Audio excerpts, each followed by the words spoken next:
এক হিন্দু পরিবারের একমাত্র মেয়ে প্রতিদিন তাদের ছাগল চড়াতে যেত গ্রামের এক খালি মাঠে। সেই মাঠের পাশেই ছিল একটি মাদ্রাসা। ছাগল চড়ানোর ফাঁকে মেয়েটি মাদ্রাসার পাশে বসে বিশ্রাম নিত, আর তখন মাদ্রাসায় যা পড়ানো হতো তা কান পেতে শুনত।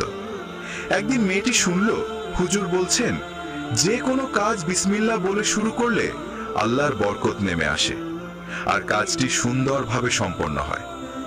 এই কথা তার হৃদয়ে গভীরভাবে গেঁথে গেল। সেই দিন থেকে সে যে কোনো কাজ শুরুর আগে বিসমিল্লাহ বলা শুরু করলো। তার বাবা ছিলেন কাপড়ের দোকানের মালিক। প্রতিদিন দোকান বন্ধ করে চাবি সে মেয়ের হাতে দিত। মেয়েটি অভ্যাস মতো চাবি হাতে নিত আর বিসমিল্লাহ বলে একটি কৌটায় রেখে দিত।